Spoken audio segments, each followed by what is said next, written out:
Ih, nenek. Si nenek lagi tantrum, woi. Nek, gue kata lu ya, lu kalau misal manggil Nikita nenek salah besar. Nikita itu kagak ada kerutan-kerutannya sama sekali lo, Nek. Ya cantik, Amazon. Ya, mau lu kata Nikita itu tidur di ubin kayak di ini segala macam, dia tetap adalah wanita Amazon.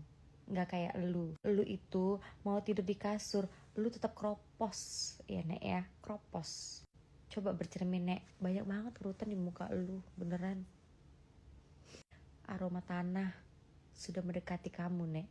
Jadi guys, buat kalian ya yang tahu bener, yang pengikutnya Nikita Mirzani udah tahu dong kalau misalnya permasalahan anaknya itu pernah diomelin sama si suaminya si Nepus itu, si nenek Pipit ya. Di situ gue gedeg banget tuh, beneran. Gue juga sebagai ibu kalau misalnya anak gue digituin, habis ya gue bikin gitu. Jadi Nek, udahlah, udah stop main artis-artisan ya Nek. Katanya nenek ini bernamaste, nenek namaste, ya kan? Namaste. Ya sudah Nek, kalau namaste nggak usah lagi darah tinggi. Nanti kalau nenek kena darah tinggi, tanah Nek, tanah nanti susah galinya, ya, aroma tanah. Fakta gengs, ya. Jadi waktu kemarin di Serang itu, kalau misal kalian perhatiin, ikutin aja terus. Nenek ini memang ya suka membawa media, nggak tahu kenapa tujuannya apa. Nek, kalau nggak ada Nikita nggak ada yang tahu lu. Nenek itu bilang, nenek Pipit hidupnya sudah bernama Ste. Namaste. Heh, Nek, kalau hidup lu bernama Ste ya Nek ya, lu nggak akan bahas ini, bahas itu bos ono ya. Namaste itu ketenangan ya. Kalau tenang, hidup lo tenang. Ya Nek ya, nggak ada so ini apa ini segala macam. Ngapain lo bikin ini? Ngapain bikin? Iya duduk deket sini, saya usrok dia duduk. Tunjukin CCTV-nya Nek, mau gue lihat, semua orang mau lihat di sini. Jangan asal cuip. Nenek lagi cosplay jadi pengarang cerita. Iya, lagi cosplay mau jadi pengarang bebas. Tunjukin coba CCTV-nya biar dilihat sama mata dunia ini, jangan cuman cuip. Dia duduk di kursi ini, hidup saya bernama Ste, penuh dengan ketenangan. Oh, gak ada terang-terangnya hidup lu Nek. Sono sini, nggak tahu, udah tua juga. Kalau udah tua Nek, yang dicari itu ya ketenangan. Miring juga nih kepala gue. Mau Nek, miring Nek? Mau ada miring gak nih?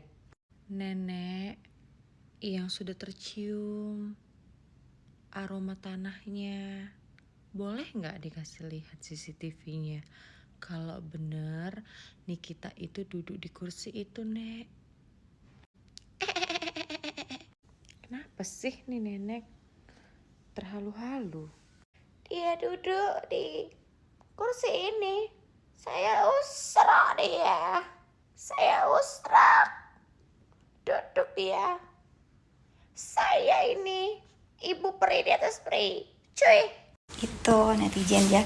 Jadi saya itu udah memutuskan untuk tidak mau lagi diam, tidak mau lagi khususnya ya buzzer-buzzer yang saya kenal. Kalau sampah-sampah dunia maya ya sudahlah, tunggu aja nanti kebenaran pasti akan terungkap. Kalau kalian menggiring-giring membuzzer saya seolah-olah saya itu A B C D ya. Satu nih contoh ya. Saya itu nggak masalah mau katanya, oh saya yang ditinggalin, oh saya yang ngusir, oh atau apa, nggak masalah. Yang penting hidup saya sekarang sudah namaste ya. Tapi kalau kalian mau tahu kebenarannya nih, di kantor aku ini kalian lihat itu ada CCTV di sana ya. Jadi saat itu NM datang ke kantor saya untuk memohon pembelaan atas huru-haranya dengan anaknya. Saya bilang saya nggak mau. Karena apa? Karena bagaimanapun itu anak. Saya usir dia dari kursi ini apa? Untuk selesaikan masalahnya dengan anaknya, baru cari saya lagi. Itu yang sebenarnya. Sudah mulai tercium aroma kebebasan dari jarak 1, 2, 3 langkah sebentar lagi. Hanya mengingatkan saja ya, agar kesehatannya tetap terjaga, maka makanlah sayur mayur itu yang diproduksi oleh Bagus, bukan overclaim ya.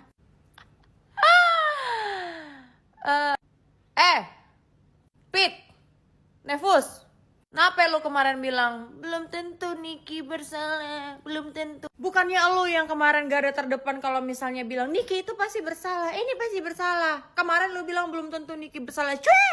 Kenapa lu udah mulai ketar-ketir juga lu? Kalau dia bebas, kenapa? Hah?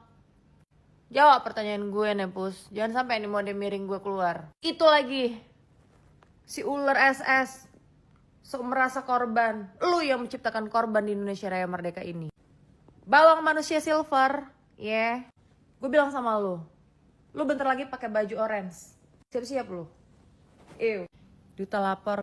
Kalau gue kata Maya, lu mendingan beli ini deh, vitamin D, kalsium, magnesium, protein, ya itu perlu asupan dari dalam tubuh untuk menjaga kesehatan lu, ya kan? Karena sebentar lagi lu itu berhadapan dengan wanita Amazon di Indonesia kayak mereka ini. Gue ngeri kalau misalnya lu udah muatai,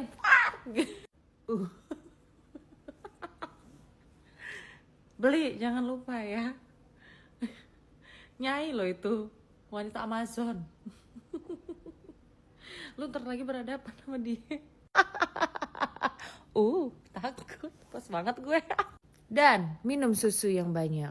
Biar badan lebih berisi lagi. Tumbuhkan protein Anda sebanyak mungkin agar tidak begeng. Oke, gue mau mode serius dulu menanggapi BPOM ini, ya. Ada statement yang mengeluarkan kalau misalnya influencer dilarang mereview. Aduh, mohon maaf Pak. Mohon maaf, saya kurang setuju dengan statement Bapak ini yang mengeluarkan influencer dilarang mereview. Seharusnya Pak, Bapak ini berterima kasih kepada influencer. Karena berkat influencer seperti Doktif yang mereview terang-terangan, akhirnya masyarakat lebih aware terhadap skincare overclaim. Lalu apa Pak? Kalau misalnya dibiarkan, mereka ini akan berjualan berkeliaran bebas. Dan menimbulkan banyaknya korban. Nah sekarang masyarakat lebih aware, lebih hati-hati memilih produk. Harusnya Bapak berterima kasih Pak, ya sama influencer.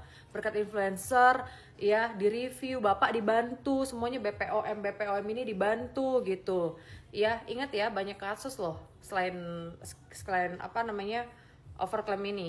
Apa aja itu? Sirup yang mengandung peredaran yang menyebabkan apa Pak? Gagal ginjal pada anak. Terus paracetamol. Ini banyak banget loh Pak yang belum terkuak gitu. Dan sekarang yang paling besar adalah skincare overclaim. Kok Bapak menstatementkan influencer dilarang mereview, sedangkan kita aja membeli sesuatu barang ya, kita bebas Pak mereviewnya ya. Gitu. Atau manusia biasa atau orang yang bukan influencer atau netizen itu bebas selagi kita membelinya itu sudah menjadi tanggung jawabnya kita, uangnya kita yang keluar. Jadi bebas-bebas aja dong, sah-sah aja dong untuk kita mereview atau mau mengobrak-ngabrik apa yang kita beli ini. Kok dikeluarkan statement untuk influencer dilarang mereview? Saya ingatkan sekali lagi ya Pak ya ke Bapak, seharusnya Bapak itu berterima kasih berkat adanya influencer, masyarakat ini terbantu. Kalau tidak BPOM ini lengah Pak, lengah ya. Saya ingatkan lagi sama Bapak, Bapak ini punya anak perempuan atau tidak? Kalau Bapak punya anak perempuan, kalau misalnya anak perempuan Bapak ini terkena korban akibat skincare overclaim, apa perasaan hati Bapak? Saya pertanyakan kepada Bapak itu.